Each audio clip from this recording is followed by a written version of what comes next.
சுமார் 12,500 ஆண்டுகளுக்கு முன்பு அழிந்து போன டயபுல்ஸ் எனப்படும் ஓநாய் இனத்தை மரபணு பொறியியல் மூலம் விஞ்ஞானிகள் மீண்டும் உயிர்ப்பித்துள்ளனர். அமெரிக்காவின் டெக்சாஸை தளமாக கொண்டு செயல்படும் கொலோசஸ் பயோசைன்ஸ் என்ற உயிரி தொழில்நுட்ப நிறுவனம் அழிந்த உயிரினங்களை மீண்டும் உயிர்ப்பிக்கும் முயற்சியில் ஈடுபட்டுள்ளது. இதன் ஒரு முயற்சியாக தற்போது 12,500 ஆண்டுகளுக்கு முன்பு அழிந்து போன டய எனப்படும் ஓநாய் இன குட்டிகளை இந்த நிறுவனம் உயிர்ப்பித்துள்ளது.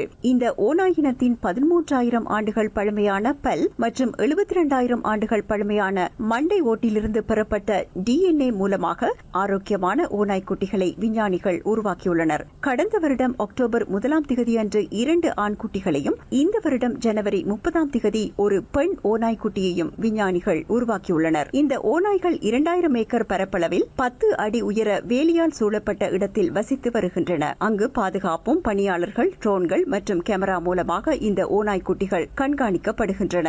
ஒரு காலத்தில் வட அமெரிக்காவில் சுற்றித் திரிந்த சிறந்த வேட்டையாடும் விலங்கான இந்த ஓநாய்கள் சாம்பல் ஓநாய்களை விட அளவில் பெரியவை என்றும் சற்று அடர்த்தியான ரோமங்களையும் வலுவான தாடைகளையும் கொண்டுள்ளதாகவும் விஞ்ஞானிகள் தெரிவிக்கின்றனர். இதேபோல கம்பளி மாமூத் குட்டிகளை உருவாக்கி தருமாறு தொழிலதிபர் எலான் மஸ்க் வேண்டுகோள் விடுத்துள்ளதாகவும் தெரிவிக்கப்படுகிறது.